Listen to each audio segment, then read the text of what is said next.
कृष्ण जन्माष्टमी कृष्ण कन्हैया के प्रिय भक्त और उनके प्रेमियों को जिसका इंतज़ार पूरे वर्ष रहता है।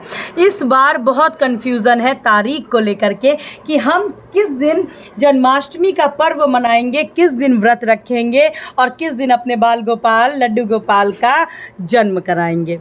हरि बोल, हरि हरि बोल। आप सभी का स्वागत है मेरे प्यारे लड्डू गोपाल लाडली के चैनल में, लड्डू गोपाल लाडली डायरीज़ में। तो बहुत सारे लोग तारीख को लेके बहुत ज़्यादा कंफ्यूज हैं। तो किस दिन हमें व्रत रखना है, किस दिन अपने लाला का जन्म उत्सव मनाना है और वृंदावन बाके बिहारी लाल के पास में जन्माष्टमी किस दिन मनाई जा रही है और क्यों मनाई जा रही है, वो भी मैं आज आपके साथ में इस वीडियो में शेयर करूंगी। हिंदू पंचांग के अनुसार भाद्रपद मास के कृष्ण पक्ष की अष्टमी तिथि को श्री कृष्ण जन्माष्टमी का महापर्व मनाया जाता है। हिंदू धर्म ग्रंथों के अनुसार इस दिन भगवान श्री कृष्ण का आधी रात को जन्म हुआ था रोहिणी नक्षत्र में। जी हाँ, रोहिणी नक्षत्र में ही कृष्ण कन्हैया का, मेरे लाला का जन्म हुआ था।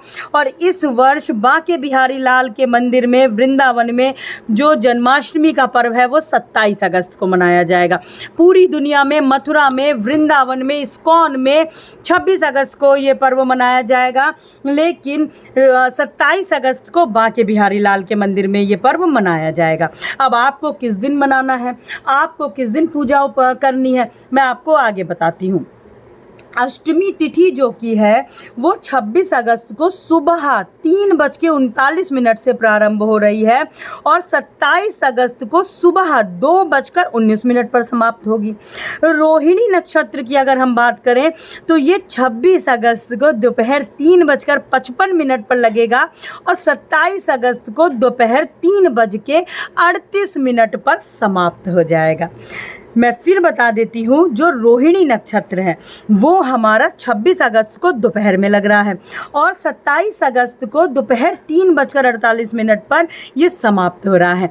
तो अगर उदया तिथि के हिसाब से लिया जाए तो 27 अगस्त को सुबह सुबह हम उदया तिथि का लेते हैं, जब सूर्य उदय हो रहा होता है तो उस समय रोहिणी नक्षत्र लगा होगा। इसलिए हम इस वर्ष जन्माष्टमी का महापर्व 27 अगस्त 2024 को मनाएंगे। जी, बिहारी लाला के मंदिर में उदया तिथि ली जाती है। देखिए, चाहे हमें कुछ मिनट के लिए ही क्यों ना मिल रही हो, लेकिन जैसे एकादशी में हम उदया तिथि का मान्य है और हर जगह पूजा अर्चना में कन्हैया के में उदया तिथि का मान्य होता है, तो इस वजह से 27 अगस्त 2024 को जन्माष्टमी का व्रत रखा जाएगा, पूजन होगी, लड्डू गोपाल का जन्म होगा। जी, अब कैसे आपको पूजन अर्चन करनी है, जिस प्रकार से आप दशमी तिथि को सूर्यास्त के पहले ही बहुत सारे लोग भोजन कर लेते हैं। तामसिक भोजन नहीं करना है, किसी प्रकार की आनंद की जो क्रियाएं होती है नहीं करनी है, आपको प्याज लहसुन नहीं खाना है, मसूर की दाल नहीं खाना है।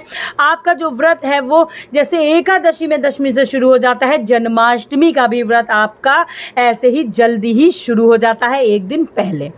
अब सुबह आपको व्रत जो रखना है जन्माष्टमी का वो 27 अगस्त को व्रत रखिएगा। देखिए, अगर आप किसी संप्रदाय से जुड़े हो, आप इस्कॉन से जुड़े हो या किसी संप्रदाय से राधा वल्लभ लाल जू श्याम की बात करें तो वहाँ सब जगह 26 अगस्त को मनाई जा रही है जन्माष्टमी। आप चाहें तो आप 26 अगस्त को भी व्रत रख सकते हो, आप चाहो तो आप 27 अगस्त को भी व्रत रख सकते हो। जी, तो आपको जो व्रत उपवास करना है, देखिए जो पारण का समय है वो 27 अगस्त को ही जन्माष्टमी के उपवास का जो पारण का समय है वो 2 बजे के बाद का है। जी, तो जो आपको उपवास रखना है वो 27 अगस्त को 2024 में लड्डू गोपाल का जन्माष्टमी का व्रत का उपवास, पूजन अर्चन उनका करना है। अब कैसे व्रत करना है आपको बहुत ही सरल विधि बता देती हूँ। देखिए, बहुत ज़्यादा 56 भोग में मैं हमेशा कहती हूँ कि भले ही ना लगाइए, लेकिन प्यार प्रेम 56 भाव से पूजन करिएगा। उस दिन लड्डू गोपाल का जन्म है, आपके लाला का जन्म है, इतना प्रेम आनंद बरसाइएगा, लड्डू गोपाल को इतना लाड लडाइएगा कि बस कहना ही क्या है। सुबह जल्दी ब्रह्म मुहूर्त में उठ जाइएगा। घर आपका पहले ही मैं आशा करती हूँ सज चुका होगा। मंदिर को स्वच्छ करिएगा, खुद स्नान करिएगा, फिर लड्डू गोपाल को, बाल गोपाल को जगाइएगा प्रेम से, इतने प्रेम से जगाइएगा कि आज उनका जन्म उत्सव है भाई, जिसका इंतज़ार हम पूरे वर्ष करते हैं।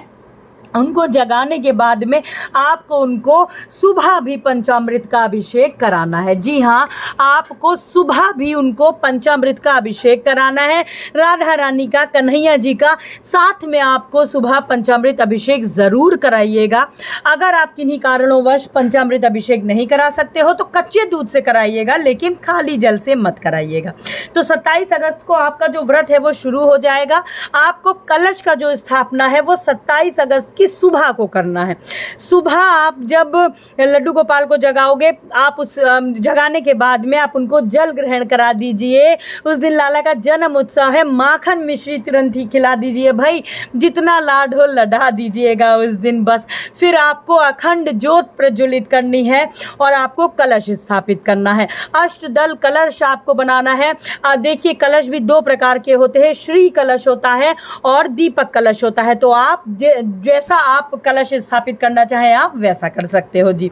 उसके बाद में आपको संकल्प लेना है। संकल्प में आपको हाथ में जल, पुष्प, अक्षत, जन्माष्टमी में अक्षत की कोई भी मनाही नहीं होती है, तो आपको जल, पुष्प, अक्षत और थोड़ी सी कुछ दक्षिणा लेकर के लड्डू गोपाल के सामने आपको संकल्प लेना है कि लड्डू गोपाल का आप व्रत रख रहे हो, उनका प्रेम, उनकी भक्ति आपको मिले और इस व्रत का जो आप पारण करोगे उनका जन्म कराने के बाद में आप पारण करोगे, या आपके घर में जैसा चलता आ रहा है आप उस प्रकार से पारण करोगे, या अगले दिन होता है आपके यहाँ पे तो आप अगले दिन पारण करोगे।